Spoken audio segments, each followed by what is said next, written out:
Hey everyone, in this video we're going to be sharing with you the top 10 foods that I eat for health and longevity. And so this is my kind of whole formula. A lot of people, they study what to eat in order to be healthy. Other people, they study what to eat in order to be as ripped as possible, even if it costs them their long-term health. Other people, they do other stuff. For me, I'm focused on two big things, health and longevity. And so that doesn't necessarily meaning being the most ripped as possible or getting as much protein as I can to be absorbed by my body, although that's important to a certain extent. But the second thing is longevity, which is not something that's really emphasized that much. And I think that's also incredibly important. So I've read a few books on that topic where they go into surprising depth in terms of science and all sorts of stuff in terms of longevity. And they study the longest living tribes and cultures of the world. So those are my two big criteria. And then after that comes affordability and great taste. So great taste is right under health and longevity, and then affordability is last. And this is something that's just it's just a hierarchy. And I think you should be able and willing to spend that money to get that food.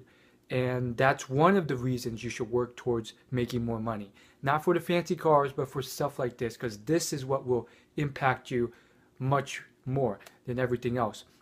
So that's kind of how all these 10 things will be kind of listed out. You'll see how I mix and match and how the fish kind of helps with this whole thing because it's fish, but then you'll see how I spin it to make it taste great as well because I'm a really picky eater. I used to eat a lot of fast food, so I have quite the palate. So let's just get to it, okay? The first thing, let's just start with the fish, salmon.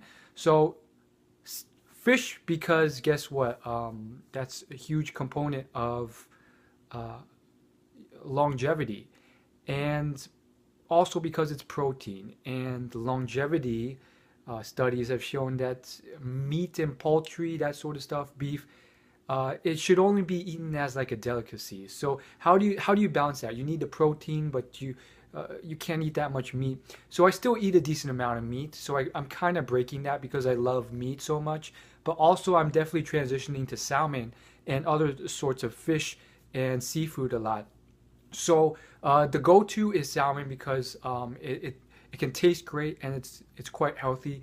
And so the way I do it, and there's numerous ways, a lot of ways that they don't taste that great. The one I found that works really well, there's two. So the first one is to bake it and then season it with a bit of garlic salt, and then that just comes out amazing if you choose the right type of salmon, the type that's like sliced up that still has the skin on it, and it's just incredible. Some of it has a little bit of fat, but the fat makes it taste great. Arguably, you can cut out the fat. And then the second thing, we'll count this as number two. The second thing is if you boil the salmon. So you boil like a whole head of salmon and it literally tastes amazing. That's a different type of salmon you buy at the store. That's the type that it still literally looks like a fish, whereas the one you buy for baking, it's kind of like already uh, uh, orange and cut up. So those are the two things. The third thing is avocados. Again, we don't have time to go into the science. Otherwise, this would be a 50-minute long lecture, and nobody's going to watch that on YouTube. So avocados number three. Again, if you want to go into the science, stick until the end where I'll reference a lot of books and studies you can look at. So there's a ton of reasons why avocados help. I've been experimenting with guac because guacamole is really good too, and it's made of avocado, but it really depends on how you make it, and obviously it's cheaper if you make it rather than buy it. But guac obviously tastes a lot better than avocados, but the health benefits are incredible. Olive oil works really well for the fats as well as the longevity component. As far as the fats, there are different types of fats, and olive oil has the good type of fat, as does avocados. The fifth thing are berries. Now, I like blueberries and strawberries. You can mix and match. I think blueberries work really well, and there's that fruit component that I think is really important.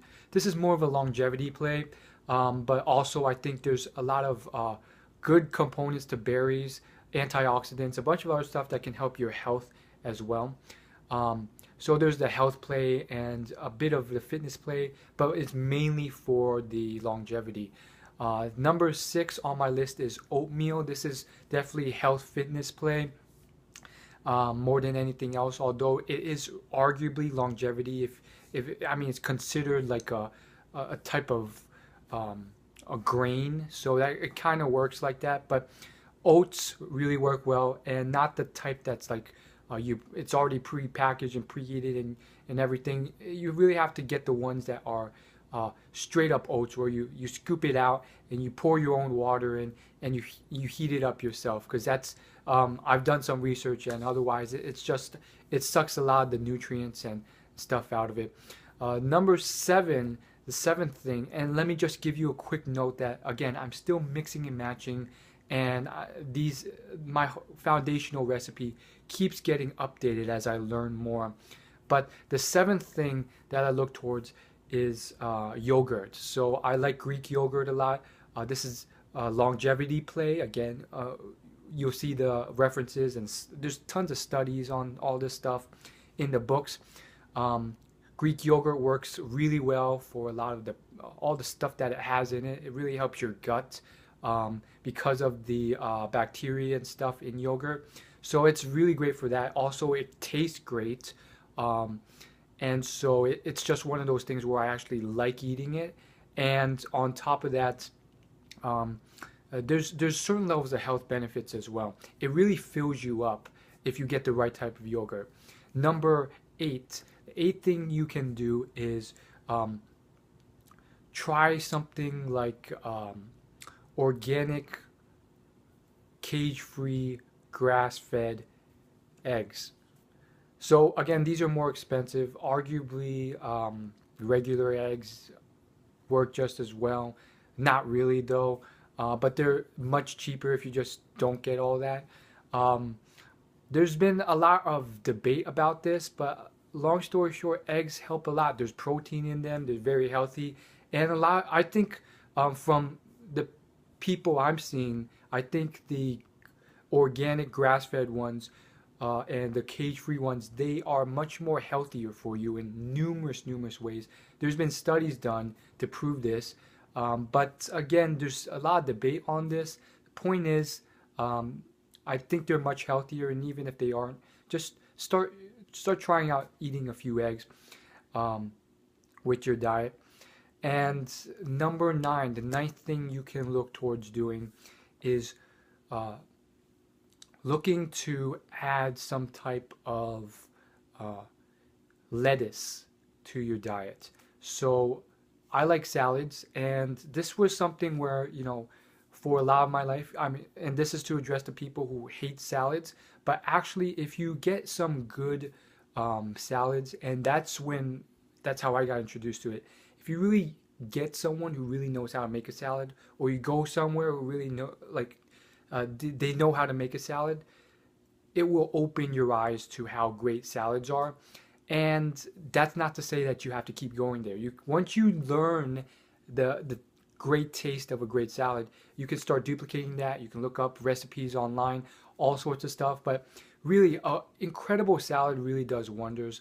And there's all sorts of things that you can do to mix and match for a salad. All sorts of different types of ingredients you can add. Personally, I like romaine lettuce, but I will add stuff like spinach because it's incredibly healthy. And it's one of those things where, like, you don't like cheese, but if you add it to a burger, you like it. So spinach kind of works like that. But over the years, it's weird, but you can start to grow and like stuff. So I now love broccoli and spinach and so forth. And arguably, it's faster to get indoctrinated if you just eat fast food with broccoli and spinach on it, because they pour a bunch of unhealthy stuff on it to make it taste good. But that's the way I went, and then over time I cut out the unhealthy parts. But probably maybe that's not the best way. You can try it out though.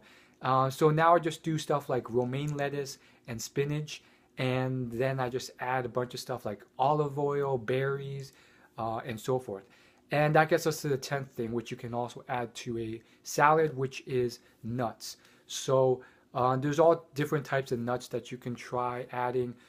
You want to avoid the ones that are completely covered in sugar, like the candied walnuts. There's all different types of nuts, and arguably, those are the ones you're attracted to, but just look into it. Now, nuts are more of a longevity play, but there's also a lot of health benefits to the right types of nuts.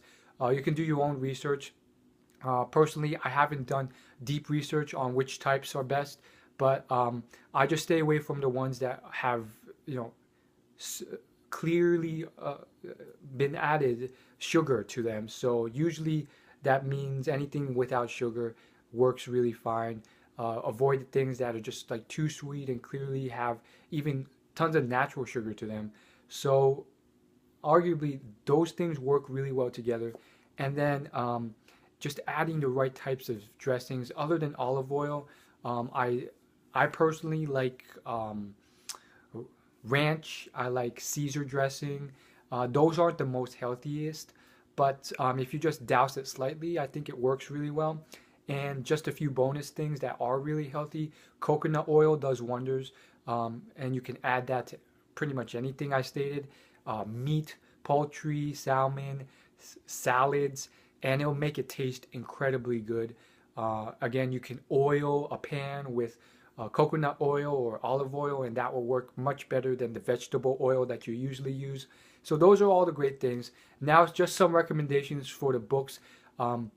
If you really want to check out all the details to the science and all these very clear, elaborate explanations on why these things are healthy and so forth to all these different elements of your body, check out the book 50 Secrets of the Longest Living People. Again, I'll leave all the links in the description, and I definitely think it's worth it. It's one of those books that I bought. It's a $5 book, and I bought it because I wanted to carry it around with me at all times so I could constantly reference it. Because it goes beyond food, it also talks a lot about health and how your attitude towards life and social activities and mind exercises, all the things that the longest living people actually do.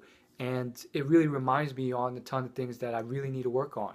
Things like temper and having better attitude and so forth. So check out that book. Another great one is The Okinawa Way, which is another longevity type book. As far as health books go, honestly, both of those are surprisingly great in terms of health benefits. But as far as health stuff goes, I actually stick away from books, and I actually go to stuff like other YouTube channels or websites. And so I recommend, there's a fitness trainer called Scooby on YouTube. There's also a bunch of just things that you can search. I usually just search things and I learn. So I would search something like healthy foods to eat, affordable foods, and you'll find incredible stuff too. And guess what? A lot of it will correlate with a ton of the stuff I've said. So keep that in mind. Again, your diet does not have to be just water and protein powder. It can be a bunch of other stuff. Thanks for watching, and I'll see you in the next video.